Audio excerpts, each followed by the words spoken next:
Napoleon said, number one, a leader needs unwavering courage. And I don't know if I totally agree with the unwavering part of this or not, because sometimes our courage does waver a little. You know, bend but not break. You know, courage mounts up, and then sometimes we have the doubts that creep in, and we reach a little deeper to find that courage that overcomes our doubts and our fears. So I would probably debate a little bit with Napoleon on this unwavering courage, because sometimes courage does waver. But as long as it stays, as long as in the end there it is to serve you, the courage to do what you didn't think you could do, the courage to step into territory that might be a little unfamiliar, the courage to talk to somebody you don't know, the courage to attempt conducting a meeting, the courage to give your first testimonial, the courage to, solve problems you couldn't solve before, that kind of courage. The courage to stand up when it's sort of dark in your corner, the courage to do it when it isn't going your way, seemingly. The courage to try to have a good day in the midst of a bad day, that kind of courage. Wavering a little at times, yes, because we all have doubts that attack us. We all have small fears that creep in. That is the nature of life. But that's what faith is all about. That's what courage is all about. To serve us when our doubts will not serve us well. Faith to overcome fear, and courage to overcome our doubts. But that is a good quality, a good attribute for a leader, and that's unwavering courage. Second, Napoleon said self-control. That, of course, is the very essence of life itself, is self-control. Because we all have this warfare going on. You know, it's going on in the world, the warfare between liberty and tyranny. In our own body, the warfare between health and illness, the struggle is on. The struggle between light and darkness, the struggle between good and evil. I call it opposites in conflict. And as soon as you're born into the world, as soon as you find yourself and discover yourself on this spinning planet headed somewhere, you know that this exists. To be a civilized society, we must drive the dark side of our nature into a small corner and let the positive side flourish. Early, we must learn to exercise self-control. Power is a wonderful thing, but it must be exercised properly. It must be exercised to benefit and not to destruction. So self-control is certainly necessary to be a strong leader, so that you can become the best example. The example of having your temper well managed, to having that dark side of your nature under control. The best example of choosing wise words and not being careless, that kind of control. Control of your appetite, control of your desires, so that they fit into the positive side of life and not the negative side. Self-control, very important. Then he said a leader must have a keen sense of justice. How very true. Justice we become familiar with, even when we're small. When certain things that happened or were done to us that something told us that wasn't right. Someone did us wrong. We have that sense of right and wrong, and it starts very early. Then we have to have that sense of utilizing what's right and what's wrong so that we develop this sense of justice, this sense of being fair, this sense of being on the positive side, on the right side. To minimize a person's mistakes, they need to have this sense of justice. We have to have justice when we're building an organization. What's fair, what is a good balance. The marketing system that Mark put together has to be fair for everyone. If you have a customer and you take care of that customer, someone else cannot come along and take that customer. The same is true with the distributor. Certain rules and regulations, so that all of us have a chance to fit within this framework of fairness, justice, and what's right. Otherwise, enterprise cannot work. Otherwise, we have what we call, in a political sense, anarchy, where there is no justice, when might is the order of the day, power is the order of the day, not the law, not the rule, not what's right, but power. And we would all dismiss that. It's been a catastrophe in the last 6,000 years, the governments that resorted to power instead of democracy, that resorted to intimidation instead of freedom. And we all know the terrible toll that that takes. But it takes a toll not only politically in a country or politically around the world, but it takes a toll even in enterprise. It takes a toll in school if a teacher is unfair.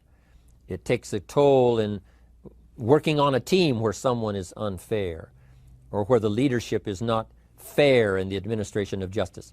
So this is true. A keen sense of justice, and what's fair and what's right. Part of this we have to learn as we go. You know, you don't have it all the first year. You haven't got it all the second year, the third year. After all the years that I've been around, both as a human being and as a business person, you're still, even at these years, trying to decide what's best, what's fair, what's right, to give balance to our life and to build on a firm foundation for the future. So I agree with Napoleon. Good idea. A sense of justice. Here's another one that says, definiteness of decision. Indecision is the thief of opportunity. If you don't decide, the opportunity could slip away. If you don't decide what you're going to do today, the day could get away, and you're not very effective. I talked about in my recent travels about time management. Here's one of the best ideas of time management. Don't start the day until you have it finished. Is it possible to finish the day before you start it? The answer is yes. If you don't finish it to the best of your ability, have some idea, some good plan, sure enough, the day escapes. And in the morning you say, let's see, what should I do now? In the afternoon you say, hey, time's getting away from me, what should I do now? And now most of the day is lost. Most of the day escapes not being utilized, and doesn't work for you simply because you didn't make those decisions early, at the early part of the day. The decisions we make in the early part of our life sometimes last for a lifetime. The early decisions that you make about what you're going to do with your life as far as Herbalife is concerned, those decisions are vitally important. If you neglect them and don't make them, sure enough, the time passes and the opportunity sometimes is diminished, and sometimes you spend a lot of time now catching up simply because you didn't make those early decisions. So it's the decisions at the first of the day, it's the decisions at the early part of the month, it's the decisions at the early part of the year that greatly determines what kind of year you're going to have. The decisions you make in the early days of your marriage, sometimes those are the decisions that affect the marriage for a lifetime. The decisions you make at the first chance you see opportunity, those decisions, what you're going to do with it, how far you're going to take it, what it's going to be meaning to you in the years to come. Those early decisions are vitally important. Then we need decisions to correct poor decisions, to overcome our mistakes. It's possible, of course, for all of us to make unwise decisions. And at the end of 1 year, at the end of 1 week, 1 month, or at the end of a few years, we say, that decision cost me too much. Cost me a lot of time, cost me a lot of money, cost me maybe a good relationship, cost me a chance to be productive. But as long as you're alive, there's still a chance to use new decision power to correct the mistakes of decisions that were bad in the past. All of us have the opportunity to do that, but I think Napoleon was right here too. You got to be definite in making decisions so that the opportunity doesn't pass you by. Take advantage. Here's the next one. Napoleon Hill said, a good leader has definite plans. How important that is. And of all the years, I think, to cash in on Herbalife's momentum and make some plans for the future, this has got to be one of the greatest years. Herbalife in these 18 years now has created some incredible momentum, not only in opening up the countries, but momentum in the refinement of our marketing, momentum in developing new products, momentum in developing our support system. The key is now for you to make plans to ride on that momentum. Herbalife is like the tide that comes in, and the rising tide lifts all the ships if they're in the water. If your ship and your boat is not in the water, even though the tide comes in that would lift all the ships, if yours is not in the water, then it doesn't benefit you. So here's what you should do. Have the same intensity to make your plans for the future as Mark Hughes has. As the President's team, Chairman's Club especially, make the plans for the Herbalife Company future, you've got to now make your plans. Don't let this momentum pass you by. Don't let this momentum go uncashed in on. Don't let it be like a lost cause for you. And maybe you've, because of the lack of plans, have lost a month or two, or you've lost a week or two, or maybe you've lost a year, and you were 10% effective instead of 100%. Now's the time to change all that and start making some plans. Your Herbalife plans, they're vitally important. You might as well cash in on the Herbalife plans for world expansion, the Herbalife plans for expansion within your country, the Herbalife plans for the expansion of the business, the incentives. You know, cash in on that, capture that, and say, I've got to have some plans that match Herbalife.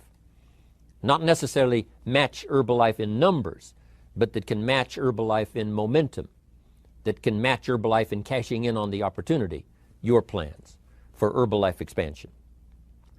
You got to have some plans for your family, all right? You got to take your family along, don't leave them out. One of the challenges all of us have in making our plans is how to balance everything, to make sure that we don't regret at the end of a year, I spent too much time on that. I spent too much money. And then if you have, say, how can I not do that again? And construct some better plans so that you won't have any regrets at the end of a year to come, 5 years to come, 3 or 4, 5 years to come. Definite plans. The plans for the use of your money.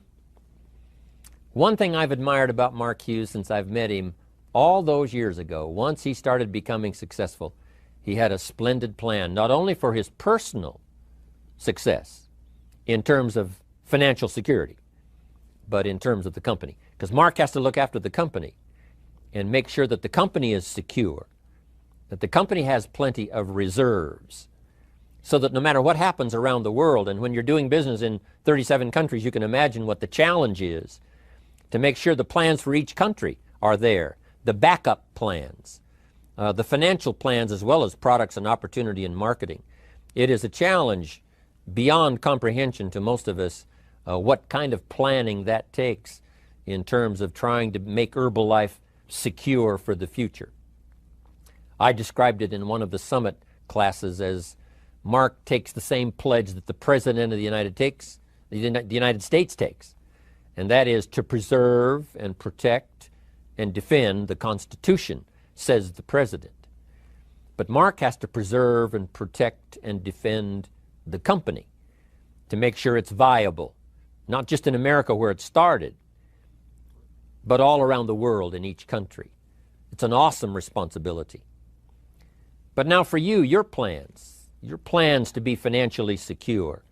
If you're starting to make some big money in Herbalife, I'm telling you, you got to have a good plan for your resources so that you find yourself secure regardless of what happens. I agree with Napoleon here. You got to have good plans. One more on plans, and that is the plan for your personal development.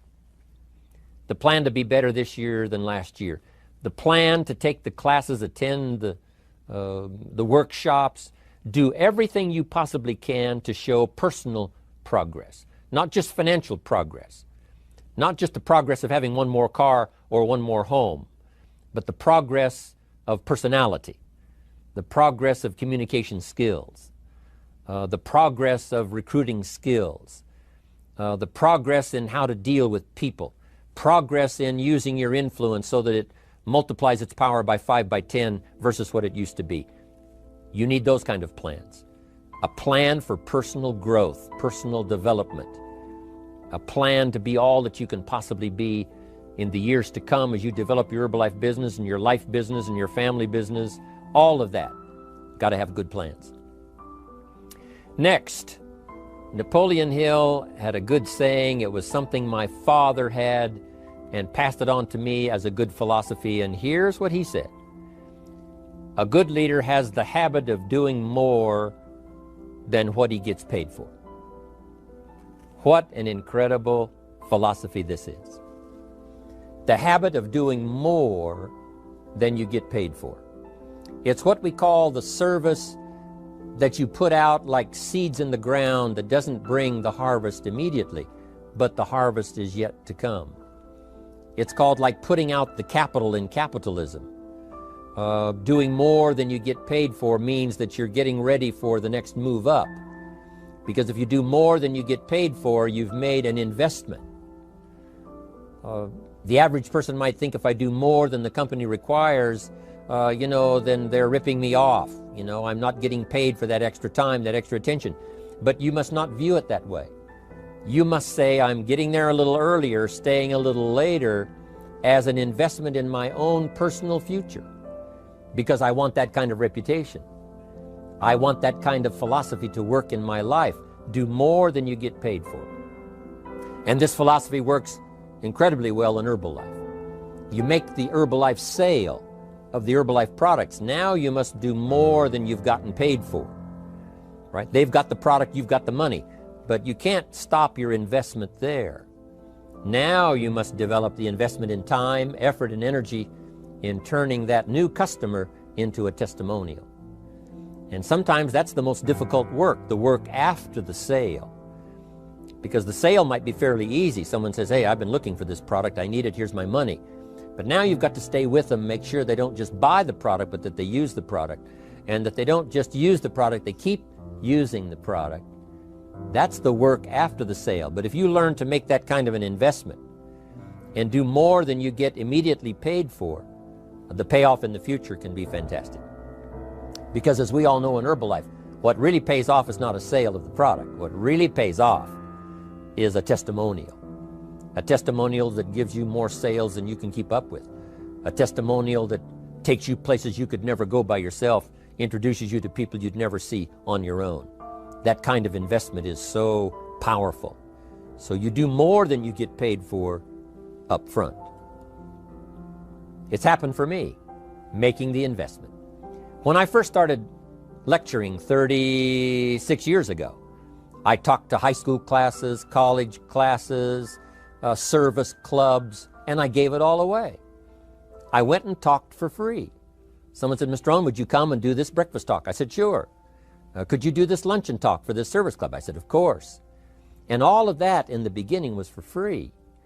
Primarily because I'd made my fortune. I didn't need the money, but I did it for free. But look what it's made for me by giving that kind of service in those early days. And finally it led to business and led to an enterprise. And I was giving the seminar all those years ago here in Los Angeles, and Mark Hughes was in my audience. So what you don't get paid for, don't worry about that. Just render the service with the vision of the future that it'll come back multiplied if you have this kind of habit, this kind of philosophy. Next, Napoleon Hill talks about personality. You need a pleasing personality. There's many parts to your personality. One is your working personality. The kind of behavior, the kind of attitude that you need, especially in the public. Some things you can kind of get by with, being a little careless, maybe in private, but in public, where it counts so much in your paycheck, it counts so much in building your business for the future, your own personality. But here's what you also must remember. You develop your personality in private so that it serves you well in the public. Sometimes we get the mistaken idea, I can be careless with just these few and be more careful when I have 1,000. But see, that doesn't work that way. Careless with a few, sure enough, that will creep into your presentation for 1,000 people. Here's the best practice, and the Herbalife opportunity in our marketing systems gives you the best chance to do that. The influence you have one-on-one, that's what really counts. You say, well, I'm only talking to 2 people, it doesn't matter much. That's when it really matters. Because if you'll practice well there, using your personality, using your influence, to get someone's attention, to get them to listen, to get them to participate, the kind of personality that someone says, I'd like to be around this person. They're unusual. They're not like the average person I meet on my everyday experience. That kind of personality. But you've got to practice it behind the scenes. You've got to practice it one-on-one. And if you're effective one-on-one, 1-on-3, 1-on-5, I promise you, that will get you ready to now perform with the kind of personality, the kind of charisma that wins people when you're in front of 500 people, 1,000 people, 5,000. So this is a good point, working on your personality. Here's the best gift you can give someone, and that's the gift of attention. Attention is so powerful. When I was a young man, I met Nelson Rockefeller, one of the richest men in America at that time. He's gone now, but he was a unique individual, ran for vice president of the United States. And I had a chance to be where he was holding a press conference. And I got close enough so that when he walked out, I had a chance to step up, right, when security was not all that severe in those days. And I had a chance to put out my hand, shake his hand, and say, Mr. Rockefeller, my name is Jim Rohn. And what I remember most was the attention he gave me. With the lights of the cameras around and everybody all around, he looked right at me and said, Jim Rohn, where are you from? I said, Idaho. He said, I really like Idaho. It's one of my favorite states in all of the country. And for just a few seconds, he gave me his attention, shook my hand. I'll never forget the handshake, right? One of those multi-million-dollar handshakes. But I'll never forget that personal attention he gave me, just for a few seconds. It was powerful. Made an impression on me that's lasted until this day. That's why I remember to tell the story. So, same thing you can learn to do. Utilize your personality, utilize your influence, give people the gift of attention. Here's the rest of my list now as we finish up. Next, Napoleon Hill said a leader needs sympathy and understanding. We have to develop that early in our lives. All of our lives, we have to look at those that are less fortunate than we are. Those who need a helping hand, and especially now we learn to look at those who need an opportunity, those who need a change in their health, those who need a change in their life and in their lifestyle. It's this kind of sympathy and understanding that drove Mark Hughes to construct the company. It took that kind of understanding, that kind of sympathy, that kind of deep emotional feeling. Then Mark understood what it meant to be poor. He understood what it meant not to have. He understood what it meant to be short on finances, on resources. He understood what it meant to lack, a full formal education. He knew all of those lacks.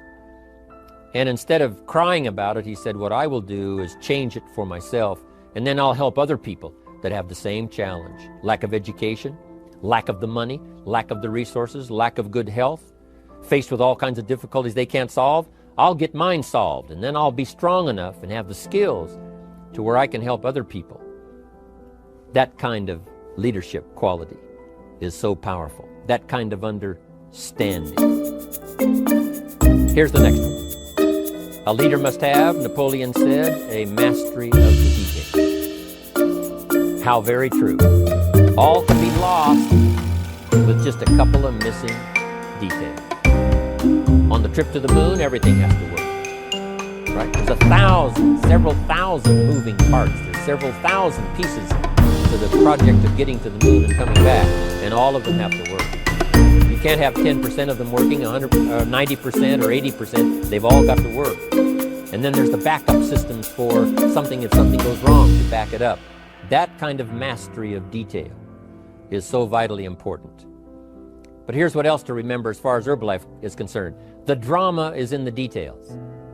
Someone says, I lost 30 pounds. Well, 30 pounds is 30 pounds, but that's not the drama. The drama is, where were you before you found Herbalife? How did you feel? What kind of circumstances? Now someone begins to give us some of the details. And then after they've lost the weight, now how they feel, now their self-confidence has been restored. Now they feel better about themselves. The drama is in the details. But this is also important in the details of your day, the details of your business, the details of good communication. Master the details. Good advice, Napoleon Hill. Now here's the next three. Willingness to assume full responsibility. All of us have been taught that, especially these Herbalife years, to take full 100% responsibility. Mark Hughes says, what happened to me might not have been my responsibility, but what I do about it is my full responsibility. I've had some things, some people did me wrong. In his first couple of business experiences, he was done wrong. Some people ran off with the money. He was left holding the bag. But he said, that's what happened. And I was not responsible for what happened. But I am responsible for saying to myself, now, what am I going to do about what's happened? If a hailstorm destroys the farmer's crop, he wasn't responsible for that. But his responsibility now begins when the hailstorm is over, when he asks the question of himself, what should I do now? Now that this catastrophe is over, now that the damage is done, now what should I do about it? And a philosophy I've taught all these years, it's not what happens to you that determines your future. It's what you do about what happens that determines your future. And this is a major part of it, accepting full responsibility. If you've got an organization, you're conducting meetings, and you're the leader, the responsibility ends with you. Someone else may mess up, make some mistakes, still your responsibility. Some things over which you have no control, understandable. But what you do about it now, how you fix it, the diplomacy you use, the strategy you use, that's the kind of responsibility now that depends on you. Also, you've got to be responsible for your future. Nobody's going to fix it. No one else is going to design it. No one else is going to come along and say, hey, I will make sure it all works well for you. You've got to take all the input, you've got to take all the testimonials, all the teaching, all the training, all the influence, then you've got to have the responsibility of designing your life. You can design a life of prosperity, or you can design a life just to coast and get by. The responsibility belongs to you. Now here's the last two. Next is cooperation. One of the great things we learn in Herbalife is how to cooperate so that we take advantage of each other's ideas, we take advantage of each other's input, we take advantage of each other's enthusiasm, we take advantage of each other's testimonial, and we take advantage of each other's willingness to grow. That kind of cooperation has built Herbalife. In those early days, Mark got the group together. Jerry Shatanovich, Doug Stuntz, the rest, and made some plans to cooperate. Said, no telling what kind of powerful meetings we can have if we work together. No telling how many people we can affect, even right away, if we work together. You do this part, you do this part, I'll do this part, we'll make it work together, and we'll get the ball rolling. There's an ancient phrase that says, if two or three agree, nothing is impossible. If they agree on the same project, if they agree on the same vision, if they agree on how to get there, I'm telling you, nothing is impossible. Nothing can stand in their way. Just two or three. What's exciting about Herbalife is now we have more than two or three. The president's team now is well populated. Even the chairman's club is growing. The millionaire team is awesome in its numbers as well as in its power. And the cooperation between all of us on the tabulator teams, as distributors, home office, support staff, 15th floor, wherever we come from. If we cooperate, there's nothing we can't do. There isn't anyone we can't touch. There is no country we can't finally get to with this incredible story. Cooperation. That's why I'm here, wanting to do my part at HCN. Send out some ideas, give you some notes to take, something to think about and ponder, something to talk about with the people that you associate with and are building your business. That kind of cooperation is going to make this a powerful business. It'll get us to the 2 billion, 3 billion, 5 billion. But it'll get us to much more than just those numbers. It'll get us to a place of honor, respect, prestige, influence, feeling good about ourselves for the hard work that we're doing cooperating with each other. I want to cooperate with you, helping build your business. All of us cooperate with the support system of Herbalife. We're on our way. We will have the billions. We'll have the stories. We'll have the experience.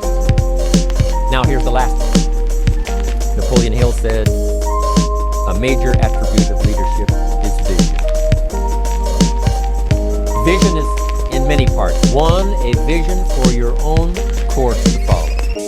A vision for you, for yourself. A vision for your financial future. A vision for your health. A vision for your wealth.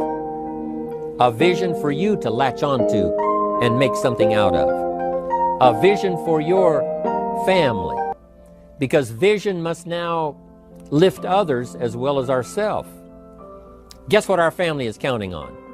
That we'll be able to see things that at first they cannot see. That we'll be able to look further into the future than perhaps they will be able to look. The same is true with your organization, the people that are around you. They're counting on your vision. Perhaps you've been there a little longer than they have. Maybe you've been there a lot longer than they have. And they will look to you to help them see things that they can't see in the beginning. And if you will do that, develop that attribute of leadership, I'm telling you, you'll have such a dramatic effect on your organization, it will be unbelievable. A vision for yourself, a vision for your family, a vision for your organization, a vision for the people that you're close to. The old prophet said, without vision, we die. We perish. Unless we can see into the future, life loses its meaning. Unless we can look further than just where we are at the moment, then we have no reason for faith, no reason for activity. But if we'll develop this skill, beyond any other skill, I'm telling you, it will help us touch people because they'll want to be around us because we have this look into the future. Not only the short-range vision of what we're going to do this week, this month, this year, but the long-range vision like Mark has, taking us to the 5 billion. You can have a vision that will take your organization into the future and bless everybody with success.